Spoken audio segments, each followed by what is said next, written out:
Baik, selamat datang pemirsa, selamat bergabung dengan Indonesia Nyayur dalam 10 menit bersama pakar. Bersama kita ada Pak Kusmana. Ya, selamat siang Pak. Selamat siang Pak Kusmana, selamat bergabung Pak Kusmana. Ya, terima kasih Pak. Pak Kusmana adalah peneliti senior di Badan Penelitian dan Pengembangan Pertanian. Sehari-hari beliau bekerja di Balitsa pada tanaman kentang ya, Betul, Pak Kusmana. Betul Pak, sebagai pemulia, Pak. Pada pemuliaan tanaman kentang. Ya. Pak Kusmana, kita bicara tentang kentang impor ini Pak Kusmana. Iya. Apakah kita masih bergantung pada impor? Sementara produksi kita sudah cukup banyak nih. Sementara ini betul Pak, industri besar itu masih pakai paritasnya impor dan masih impor itu Pak. Sementara di Balai sendiri sebetulnya kita juga sudah punya beberapa paritas yang dari kualitas tidak kalah sebetulnya dengan produk impor. Jadi impor ini terutama dipakai untuk kentang olahan. Betul, untuk olahan Pak. Oke, kentang olahannya. Sementara kalau kentang sayur kita sudah cukup ya. Udah cukup kentang sayur. Jadi Pak, untuk olahan kita masih banyak yang impor ya. Iya. Olahan itu untuk apa sih? Olahan itu ada dua Pak. Pertama untuk keripik, yang kedua yang besar itu untuk fresh fries Pak. Untuk fries ya. Dan itu menurut catatan volume ekspornya tinggi sekali Pak. Bisa sampai 40.000 ton per tahun. 40.000 ton per tahun itu dalam bentuk apa? Dalam bentuk kentang segar. Kentang segar. Ya. Okay. Kalau untuk keripik. Nah untuk keripik itu kalau kita hitung per harinya kebutuhan pabrik itu lebih dari 100 ton Pak. Oke, itu peluang pasar yang besar sebetulnya buat ya, petani. 100 ton per hari. Ya, untuk satu industri yang besar. Ya, 100 ton itu kira-kira harus dipanen dari 20 hektar. 100 ton itu bisa dipanen dari kalau rata-rata 15 ton. Berarti 7 hektar. Ya, 7-an. 5 sampai 7 hektar. Iya. Ya, tiap hari kita harus panen 5 sampai 7 hektar untuk menyediakan kentang olahan. Betul. Ya, oke. Dan itu lahannya mungkin belum ada yang garap Pak, makanya masih impor. Jadi sebagian besar kita masih bekerja pada kentang sayur ya? Iya betul. Nah kentang produk kita beberapa itu bahkan itu perbaikan dari kentang sayur yang dipakai oleh industri Pak. Misalkan industri itu sekarang pakai Atlantik. Nah kita punya paritas yang bagaimana memperbaiki Atlantik itu sendiri Pak. Jadi isi Atlantik kita jadikan indukan untuk kentang produk yang dihasilkan oleh Balitsa. Oke, jadi parentnya Atlantik. Iya. Kemudian kita cari tetuanya yang tahan penyakit. Iya. Sehingga jadi sebenarnya ini menjadi Atlantik yang lebih baik ya. Betul Pak. Makanya ada perbaikan Atlantik itu Pak istilahnya. Yang saya dengar kalau di kentang ini masalah utamanya adalah penyakit hawar daun. Ada nggak yang tipenya Atlantik tetapi lebih tahan terhadap Phytophthora? Ada Pak, beberapa kita punya ada median itu sebenarnya udah banyak ditanam oleh petani. Median itu nama varietas ya? Nama varietasnya. Varietas median. Itu tetuanya betul betinanya Atlantik kami silangkan dengan klon yang tahan terhadap penyakit virus dan hawar daun Pak. Oke. Ya. Selain median barangkali Pak?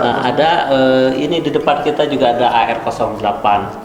Itu persilangan Atlantik dengan Repita Pak. Repita ada paritas Balitsa, yang satu paritas mungkin yang sangat tahan Phytophthora Pak. Berarti AR08 ini adalah tipe Atlantik yang tahan terhadap Phytophthora. Betul. Kalau yang 07? 07 sama Pak, sama. Karena dari satu silakan itu kita menghasilkan ribuan calon varietas dan itu diseleksi sehingga ketemu yang dua varietas. Saya dengar Pak Kusmana punya Sangkuriang. Iya. Yang itu tipe keripik ya? Sangkuriang juga itu bisa dijadikan untuk keripik Pak. Dan tahan Phytophthora juga itu. Sangkuriang indukannya juga sama Atlantik dengan Katahdin kalau nggak salah Pak. Jadi pemirsa sebenarnya kita untuk kentang olahan itu kita bisa mandiri nih. Harusnya kita bisa mandiri karena kita sebenarnya punya beberapa varietas yang lebih baik daripada Atlantik.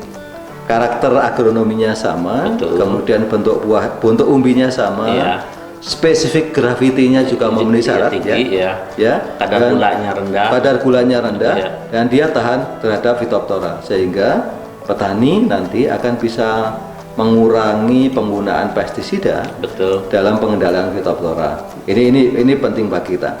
Satu lagi Pak Kusmana, kalau tentang kentang fries nih, selama ini kan kita memang impor ya. kita punya nggak sih yang varietas yang untuk kentang yang fries? Ada satu yang sudah dilepas Pak, namanya Papita. Papita. Itu karena untuk French fries itu umbinya harus panjang, besar, kemudian sama seperti Bapak bilang SG-nya harus tinggi, kadar gulanya juga harus rendah.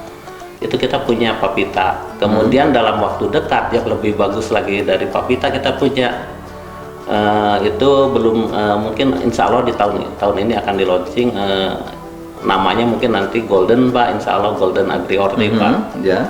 Dan permintaan konsumen untuk dua varietas itu sekarang udah mulai ada gitu Pak. Karena kita kerjasama penelitian partisipatori dengan petani ketika uji keunggulannya, dan petani sudah menunggu sekali barang itu Pak. Ya. Jadi ini ditunggu petani ya. Iya, tapi betul. sementara itu belum dilepas, saya kira Papita mulai kita Iya, kenalkan, Papita udah. Sehingga nanti ketergantungan kita terhadap impor itu akan semakin besar, semakin kecil. Iya. Sorry, Dan untuk semakin French berkurang. fries itu di Indonesia itu sebetulnya belum ada varietasnya. Kemudian kita itu yang diimpor itu barang yang sudah jadi Pak, frozen potato. Frozen potato. Iya, jadi impornya tinggal goreng aja. Iya betul. Jadi kita hanya packing house saja yang ada di Jakarta itu Pak. Oke. Iya. Jadi pemirsa, kentang menjadi salah satu komoditas utama sayuran di Indonesia, dan kita cukup banyak nih, produksinya nasional sudah 1,2 juta ton atau berapa gitu ya. Saya lupa persisnya ya. Tapi itu sebagian besar masih berupa kentang sayur, yaitu granola. Dan untuk granola kita punya banyak varietas yang pengganti granola yang lebih dari Phytophthora. Kemudian sekarang kita punya beberapa pengganti kentang Atlantik dan kentang impor untuk fries yang bisa adaptif di Indonesia, tahan Phytophthora, dan bisa tumbuh dengan baik di Indonesia. Ini yang kita inikan, dan saya kita bersama menghimbau agar ada penangkar yang bahkan Pak untuk French fries yang dibikin di dalam negeri dengan menggunakan produk dalam negeri itu penerian pasar sepertinya bagus. Kenapa? Karena barangnya masih fresh Pak. Iya. Mereka kalau pakai yang impor katanya serasa tepung Pak. Nah yang kita itu karena kentangnya segar, jadi rasa kentangnya itu betul-betul itu Pak. Ya, jadi saya menangkap ini ya. Jadi kalau kita impor, tadi disebut yang diimpor itu adalah frozen potato. Iya betul. Potato yang sudah diolah, kemudian dibekukan, kemudian dikirim ke kita. Betul. Kalau itu kemudian digoreng menjadi fries, maka kualitasnya tentu saja sedikit berubah. Saya nggak tahu seberapa berubah ya, mestinya berubah. Tapi kalau kita bisa produksi sendiri di Indonesia, maka ini akan menjadi relatif lebih segar ya. Iya betul Pak. Oleh karena itu kami semua menghimbau agar ada, utamanya kita varietasnya sudah punya. Kami mengundang para produsen benih, para penangkal untuk bisa menangkap ini, produksi benihnya sebanyak-banyaknya, sehingga kita bisa mulai bertanam kentang yang tipe chip, keripik, dan yang tipe fries ya, untuk mengganti impor. Pak Kusmana, terima kasih banyak ya. Mudah-mudahan ini bisa diadopsi oleh masyarakat ya. Terima kasih, sampai jumpa lagi.